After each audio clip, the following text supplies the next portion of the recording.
Welcome to the Human Capital Innovations Podcast. We're your source for personal, professional, and organizational growth and development, where we share original research, explore industry trends, and interview executives and thought leaders from across the globe. We hope you join us often for practitioner-oriented content around all things related to leadership, HR, talent management, organizational development, and change management. Maximize your personal and organizational potential with Human Capital Innovations Podcast. Do you enjoy the Human Capital Innovations Podcast? Please subscribe, leave a review, comment, share, and consider supporting the podcast on Patreon, even at the producer and sponsorship levels.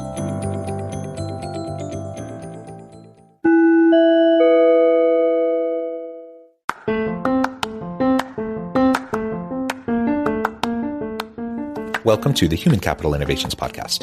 In this HCI Podcast episode, I talk with Carrie-Lynn Hotson about interview preparation and common errors people make.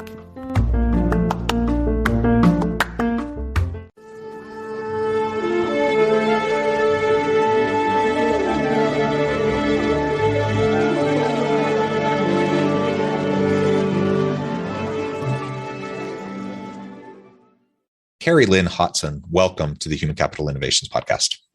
Thanks. It's nice to be here. It is a pleasure to be with you. You're joining us from Ontario. I am south of Salt Lake City in Utah. And today we are going to be talking about interview preparation and common errors that people make and how to avoid them. And I would love to look at this from both sides, really.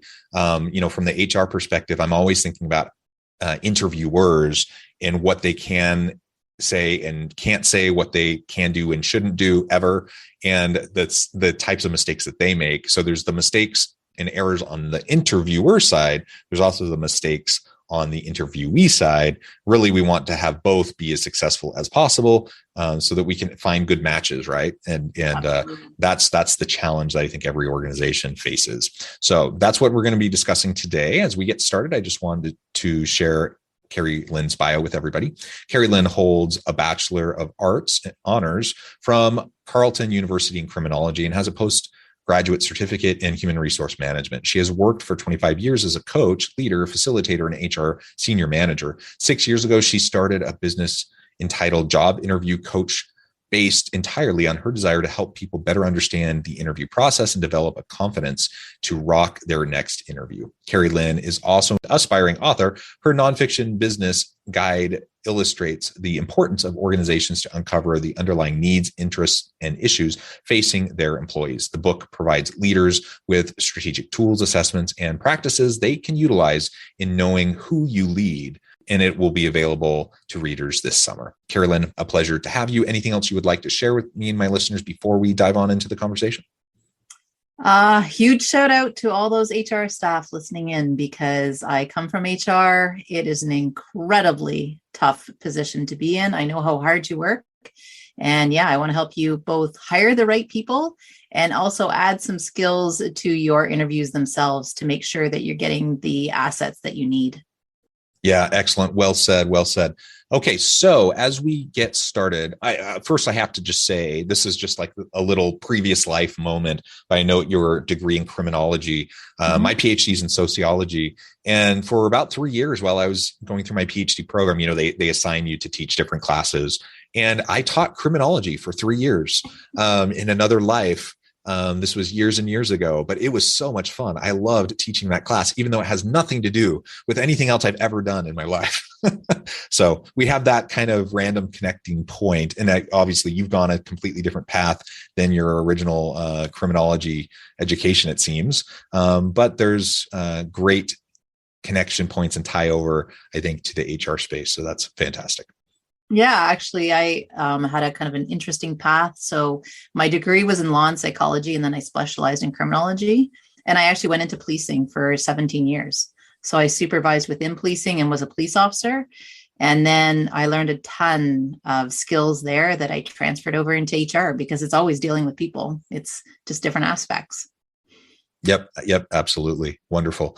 Okay, so let's talk then now about interviewing. interview preparation and the common errors that people make. And let's start on the organizational side, the interviewer. What types of preparation should we be doing? And then we can talk about some of those errors that we need to be avoiding. Okay. Yeah, I think that's really important because we all know how much time we have to invest in trying to create that job post and then publicize it and get people to apply for it and then do the interviews. And it's exhausting. It's very expensive. And so we really want to make sure we're hiring the right people. And it starts right from the beginning. Make sure that your job posts speak truly to what you need in that job. Use words that people can understand and then apply into a question and into an answer so you can analyze your data, because that's really what you're doing. You need to think of yourself as a business, and this interview is a job business transaction.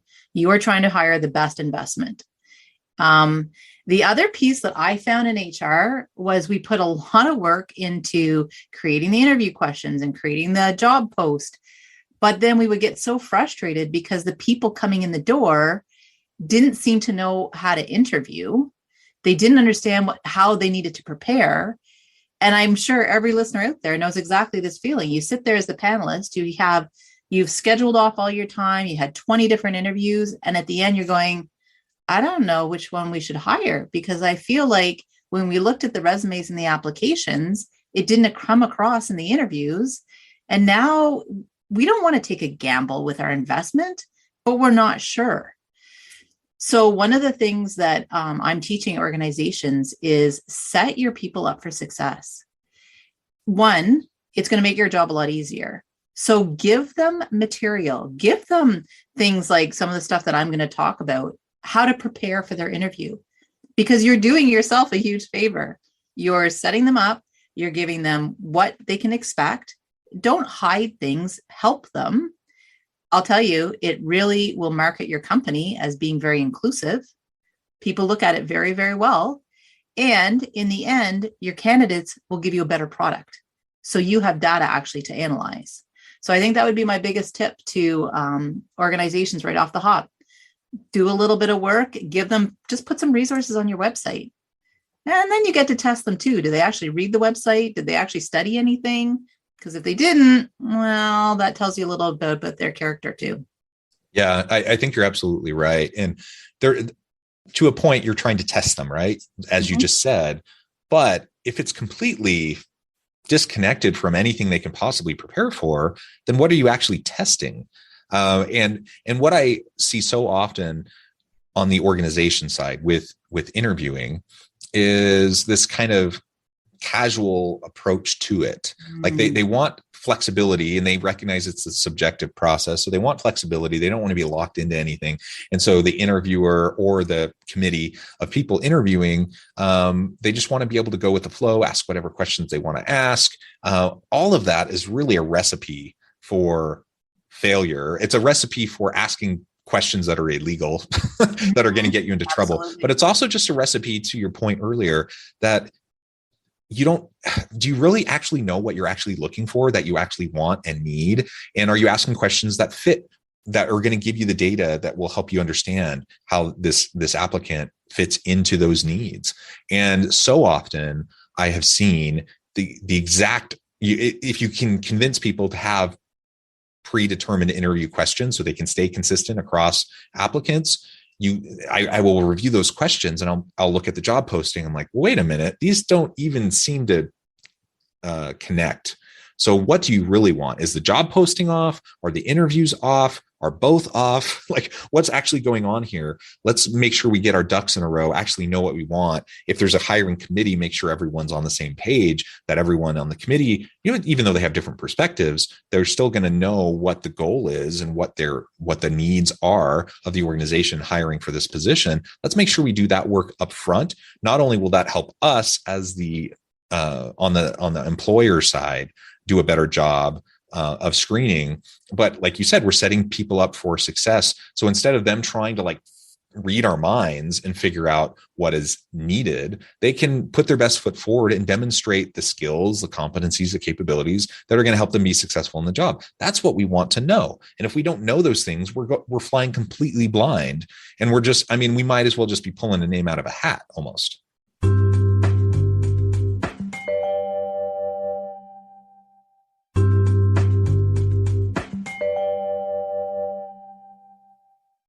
Yeah. And I think you touched on something that's really important too, that for organizations, you really need to put some thought into who is it? What are the skills and the type of person that you're looking for this position?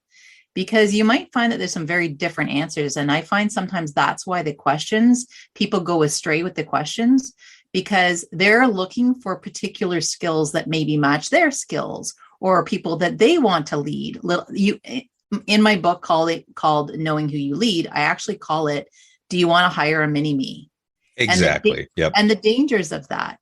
And if we are really going to create unique, authentic, innovative organizations, we need to match the people to what we need, not as an organization, not what we need as a leader of who we want to lead. So I think there's a lot of value into matching the questions, like you said, to the job description, agreeing who it is, the type of person that we're trying to hire, and then moving from there. And sometimes that's work that needs to be done pre-interview, because then what happens is when you start marking it, people are looking for different things in the responses because of their own personal needs and biases potentially. And that can cause a lot of confusion on a panel. One person it absolutely does. Marks and the other person, marks them really low, and you think, what? So the other piece is to have very coherent scales that you're going to use for those answers. What are you looking for? Yep. All of that. So important. And again, if it's a committee of people going through the interviewing process, you're going to have people with different perspectives and backgrounds, and they're going to see things differently. And that's good, to have varying perspectives. But if people are completely off in terms of what they think the needs are of the position, then it's a recipe in just futility because you're not actually going to really, I don't know, you're not going to accomplish much of anything that's meaningful. So all of that super important on the organization side, on the front end, making sure you're doing all that in preparation before you ever get to the point of interviewing. There's a reason why interviewing, there's been lots of studies on the efficacy of interviewing in the employee selection process and how effective it is. And it's not good. I mean, for the most part, the studies show consistently it's one of the worst possible ways to choose somebody for a job. That's because most organizations and most hiring managers, most people doing the interviewing don't know what they're doing, and they're not doing anything that we're talking about.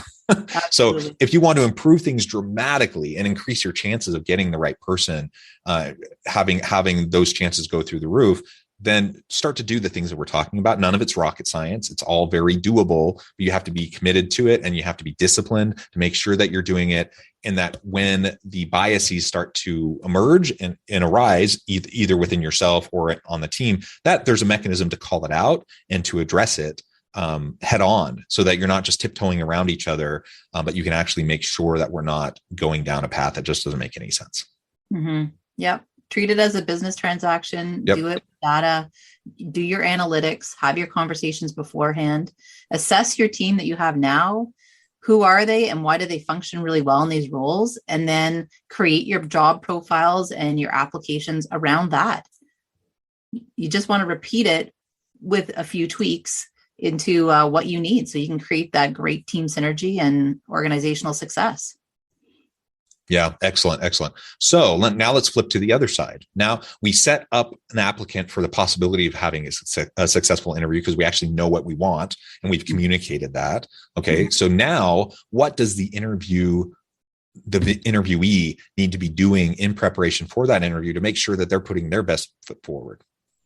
Well, they need to prepare long before they get the phone call, because the reality is they're probably going to get 2 or 3 days notice that they have an interview. And that's when everybody panics. And my whole piece working with clients and, doing a lot of the resourcing that I'm doing is explaining that interviewing is a skill. You have to learn how to do it. You have to interview to the job that you're applying to. So you need to understand what that job is, and you need to practice for success. The time is not to practice in the middle of the interview and just say, oh, well, I can come up with an answer. No. Because this is really you putting into practice all the stuff you put into that resume. And so I tell them, yes, it's a business transaction, but I want you to think, this piece of paper, this resume, this application that you hand in to all these employers, how much did that cost you? How much was that education? How much was all that work experience, all that extra training you had to do? Maybe you had to do some volunteer work or internship that you didn't really get paid for. So literally, if you put a value on your resume, how much is it? And now you don't put any time, practice, or effort into the interview. It doesn't make any sense, because guess what? And you and I both know from an HR perspective, we got 500 of these resumes. We have a whole pile that look almost the same as yours does. They're not that different. You all screened in because you've hit the key indicators we're looking for. How are you going to now bump yourself to the top of that pile that we hire you? Well, that's all going to be based on the interview. Right or wrong, it's our 45-minute glimpse into who you are, and you have got to be able to nail it. You have to give me the detail, you have to give me the proof, you have to give me the examples, and you have to link it to the job that I want to hire you for, so that I believe you are by far my best asset. You're the one I need to invest in. And you're never going to be able to do that if you haven't practiced. Right. So preparation, obviously, practice makes perfect. Thinking through the types of questions you may be asked, actually literally sitting down with somebody to practice going through answers. And I don't care how experienced you are as being interviewed. If you've been through 1,000 interviews, you still need to practice. And every interview is going to be different. Every organization is different. Just like you can't have one generic resume that you send out to every potential employer, you can't have canned responses to common interview questions that are going to be exactly the same for every person you interview with, right? Because Absolutely. They're going to be looking for different things. And so you have to understand who they are as an organization, what their needs are, what their values are, what their team dynamics are to the best extent possible that you can ascertain that. And then practice with the types of answers that are going to resonate with them. Put your best foot forward. If you truly believe that you have the competencies and capabilities to help them be successful, and that this is a job that not only is going to, you're a good fit for them, but they're going to be a good fit for you in your career, then put the time in to make sure that you can demonstrate that to them, that you can really help them to see it in you.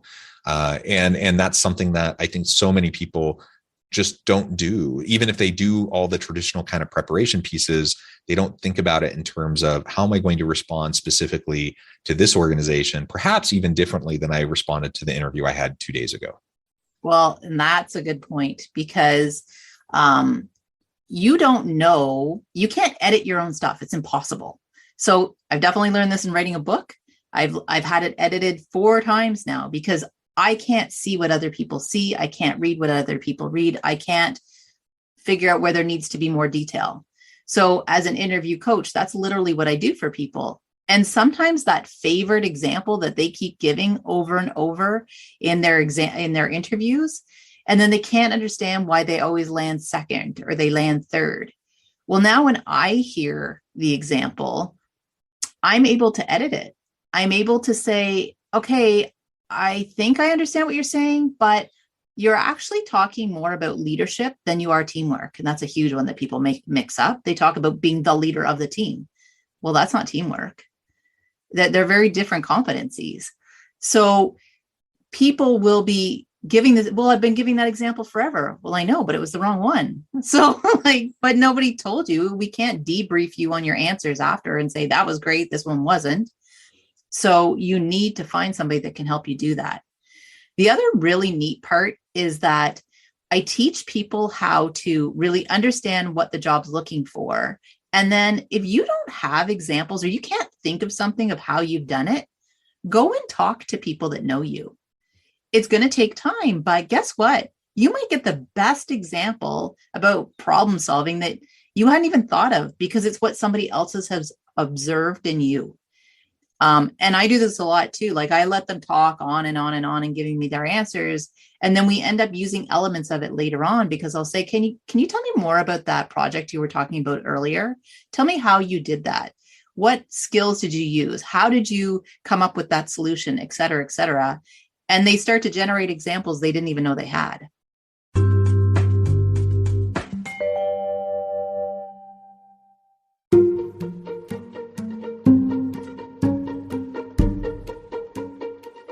Welcome to the Human Capital Innovations Academy. Courses, micro-credentials, and certificates to upskill and reskill for the future of work. All HCI Academy courses, micro-credentials, and certificates are designed, developed, and delivered by award-winning and internationally renowned scholars, educators, thought leaders, executives, and practitioners. Our courses, micro-credentials, and certificates will help you make your mark on the future of work and make an immediate impact in your organizations. Check out the HCI Academy and our many course offerings and certificates to upskill and reskill for the future of work.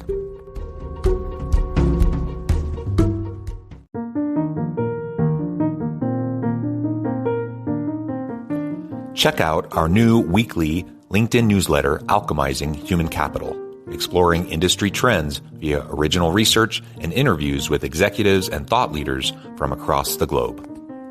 We look forward to having you join us.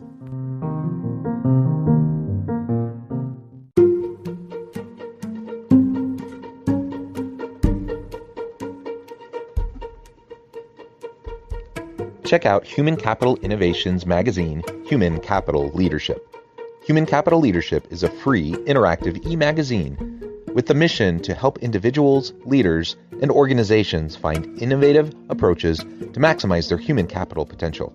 We publish issues quarterly in August, November, February, and May.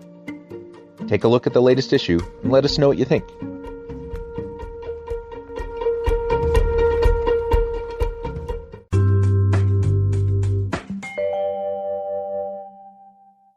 Having those practice sessions are going to be really key, just so you can get comfortable articulating, what you want to say, but also, like you said, to flesh out ideas, to perhaps get a different perspective, people you know and trust, who you feel safe around, who can, give you sometimes blunt feedback and really help you to maybe see the question from a different angle.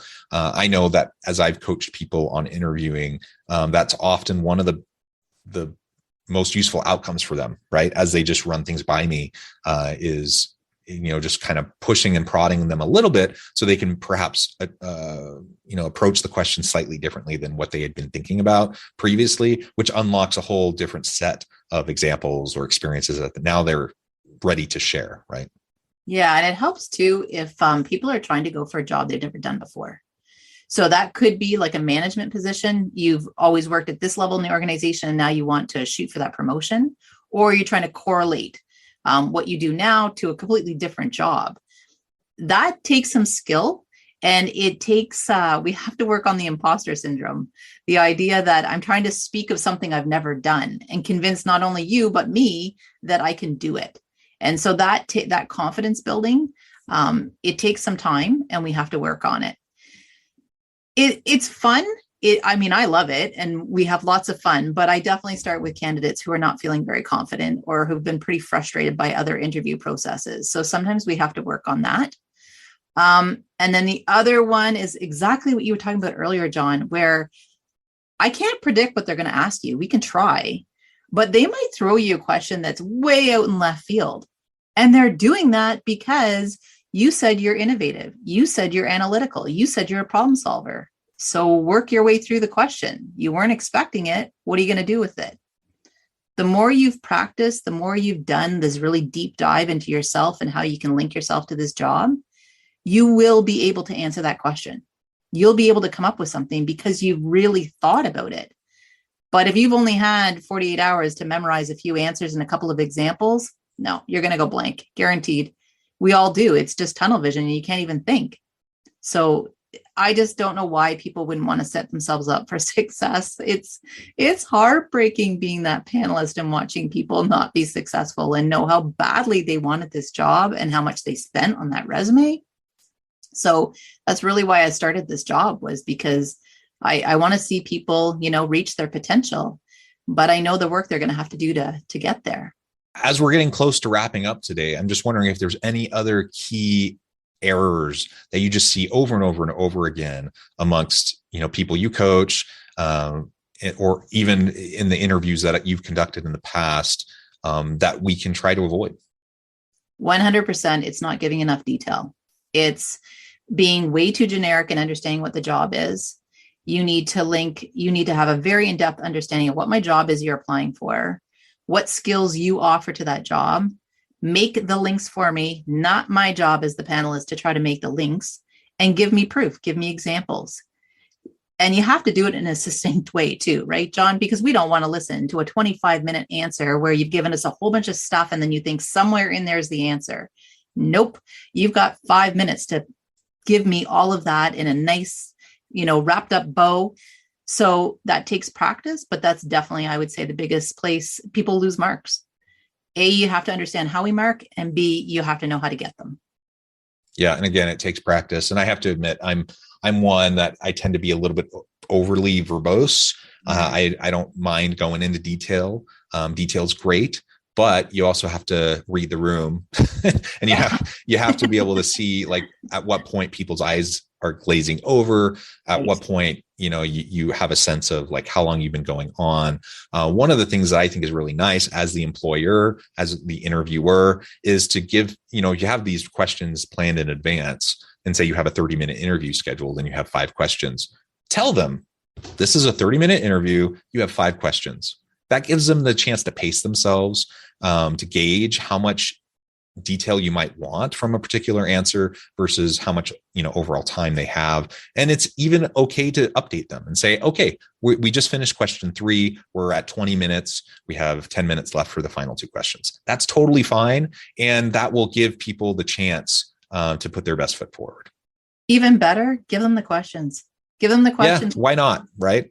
I used to give them the questions 5 minutes for every question. So if it's 6 questions, I give you half an hour. Why? Because my answers are a lot better.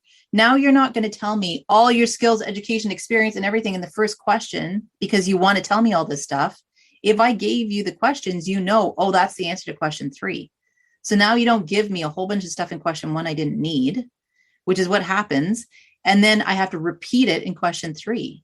So it actually made the interviews a lot better. People could organize themselves and organize their thoughts. And it was easier as a panelist.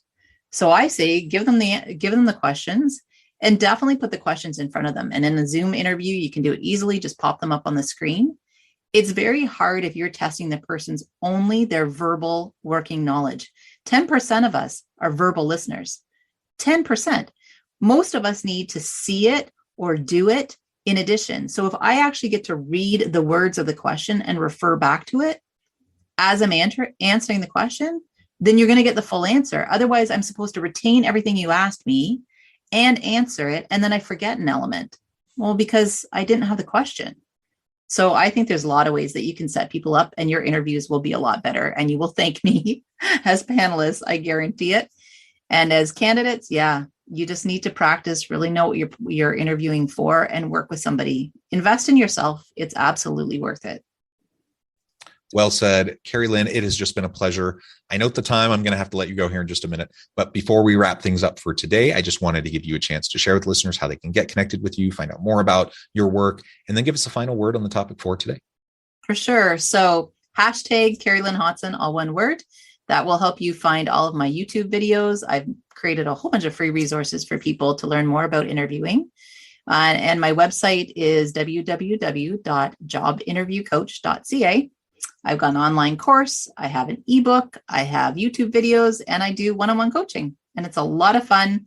And I learn more and more about every job out there and help people rock their interviews.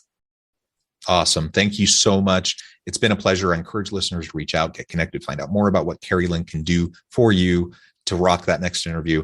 And as always, I hope everyone can stay healthy and safe. That you can find meaning and purpose at work each and every day. And I hope you all have a great week.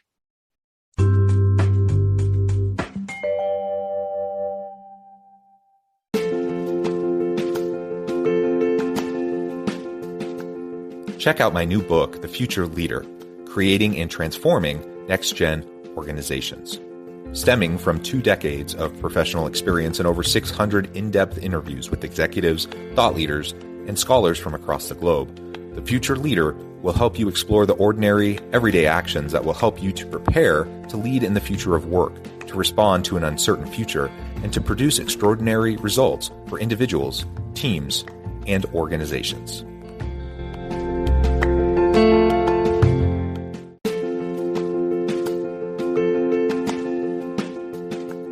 Bluer Than Indigo Leadership, the journey of becoming a truly remarkable leader. Early in my adult life, I learned about an Asian proverb that translates as bluer than indigo. If you think about the color indigo, it is a brilliant, deep, and vibrant blue, what some would call the bluest of blues. To have something that is bluer than indigo is rare and truly remarkable. Contrary to popular myth, there is no one-size-fits-all or cookie-cutter approach to effective leadership. There is no silver bullet, no secret sauce, no go-to model that will solve all of your problems. The truth is, great leaders have all had their unique strengths and flaws, and have all had to discover and then pave their own distinctive path in their life's journey to fulfill their leadership potential. Bluer Than Indigo Leadership will help you discover your own path and explore those ordinary, everyday actions that will help you respond to an uncertain future and produce extraordinary results for individuals, teams, and organizations.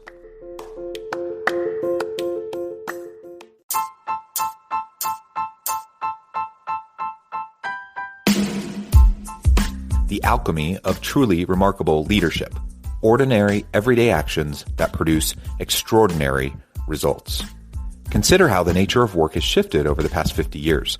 With increased globalization, rapid technological advancement, and the shift in economic composition, the average job of today looks very different than the average job of 50 years ago. What will the jobs and organizations of tomorrow look like? Moreover, what does this all mean for organizational leaders? What are the core competencies and capabilities of organizations and their leadership that are prepared for continued disruption and geopolitical and socioeconomic shifts?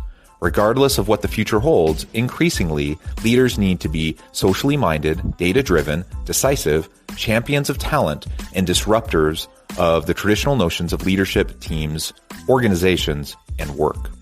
The alchemy of truly remarkable leadership will help you to explore your own leadership competencies and capabilities and consider ways to apply and implement them into your workplace and personal life.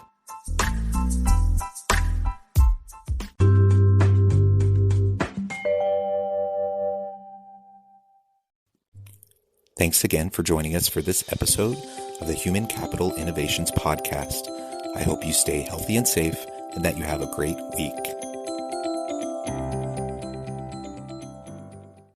Well, shopping for a car? Yep, Carvana made financing a car as smooth as can be. Oh, yeah? I got pre-qualified instantly and had real terms personalized just for me. Doesn't get much smoother than that. Well, I got to browse thousands of car options on Carvana, all within my budget. Doesn't get much smoother than that. It does. I actually wanted a car that seemed out of my range, but I was able to add a cosigner and found my dream car. It doesn't get much... Oh, it gets smoother. It's getting delivered tomorrow. Visit Carvana.com or download the app to get pre-qualified today.